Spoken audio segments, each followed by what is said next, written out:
بارك الله لهما وبارك عليهما وجمع بينهما في خير. الله يجعل بيته عامر وعقباله العزاب بإذن الله، حتى اللي ما عنده ولا ريال الله يفتح عليه، وبإذن الله نشوف كل العزاب أتزوجهم. حاب أقول لأخويا وحبيبي فارس ألف مبروك، وبارك الله لهما وبارك عليهما وجمع بينهم في خير.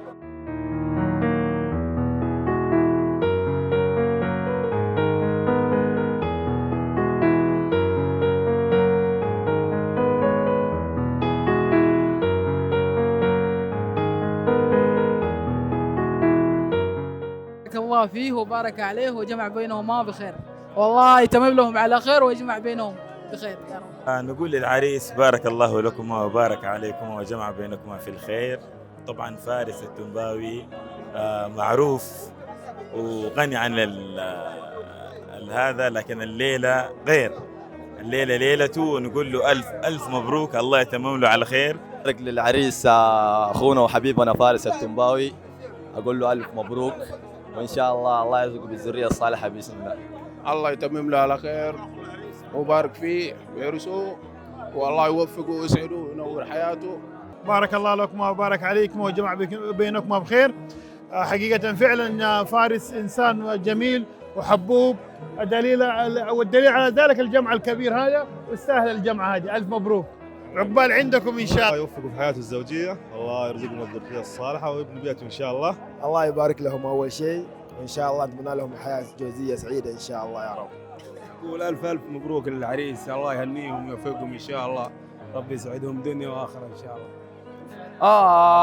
يا عريس افرح واحنا لك سند، يا عريس افرح واحنا لك سند، لا دعانا الخوي لازم نجي له، لا دعانا الخوي لازم نجي له، للخوي عندنا قدر ومكانه. جيت معي ربعي، منهم اخوياك، منهم عيال عمك، منهم زملائك، جايين مشاركين ومباركين. ونبدأ بقول المصطفى عليه أفضل الصلاة والسلام: بارك الله لك وبارك عليك وجمع بينكم في خير. الله يبني بيتك ويعمر دارك ويجعل فالك التوفيق. الله يوفقك في حياتك الزوجية. جيت معي ربعي، قدموني ماني أفضل منهم ولا أحسن منهم، ولكني خنجر أخدم لا سيوف. ونعم بحالك يا حبيبي، أقل ما نقدم لك. عادة ما نهدي السيف إلا الرجال الكريمة مثلك وشرواك، وما يهونون الحاضرين. سلامتكم أجمعين. أخوك جميل رام الله مني ومن الجميع، تستاهل كل خير يا حبيبي، الله يكرمك.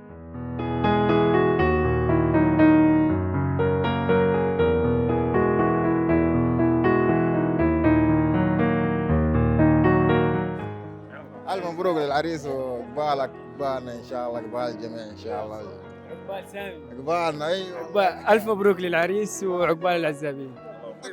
والله إني ما أقول إلا الله يبارك فيهم ويجمع بينهم، ومنه المال ومنها العيال يا رب بإذن الله. نقول للعريس بارك الله لكما وبارك عليكما وجمع بينكما في خير. أسأل الله تبارك وتعالى أن يكتب له حياة سعيدة، وأن يوفقه وأن يزوج العزاب إن شاء الله. نقول لفارس ألف مبروك، وإن شاء الله يعطيكم الذرية الصالحة ويرزقكم بالأموال بإذن الله. الله يزينه يزينه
أول شيء يعطيكم العافية على التغطية الإعلامية، هذا المعروف لا يعرف، هذا أول شيء. ثاني شيء حقيقة شكر موصول لكبارية الحارة والحي اللي نظموا صراحة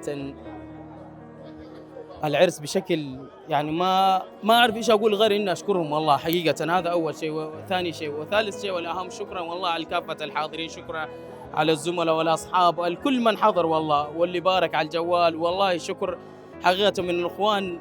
يعني فرحة شعور ما أقدر أوصفه بالأمانة والله العظيم يا ياسر. للوالدين هذا شيء صعب، ما نقول غير إنه أتمنى إنه من الله إنه قدرنا نوفي ببرهم، وأتمنى من الله إنه في باقي أعمارنا وأعمارهم أن نكون مخلصين لهم والله العظيم. وأتمنى من الله يديمهم بالصحة والعافية، والوالد كمان الله يديمه بالصحة والعافية. والله ما قصرت حبيبي. كلمة أخيرة قبل المغادرة اللي قفص الذهبي، والله الكلمة الأخيرة طال عمرك، أول شيء أقول أتمنى كل عزابي ينوي على الزواج. أتمنى من الله إنه اللي ميسر الحال واللي مو ميسر الحال تراه والله هي جاية من الله. يعني مهما تسوي مهما تفعل ذكائك وتمركزك ما راح يديك المرحلة، لازم أنت تتكل على الله وتتوكل، وهذا نص دين. فأتمنى والله لكل عزاب يشد حاله من هذا المنبر يبدأ يرتب الوضع إن شاء الله.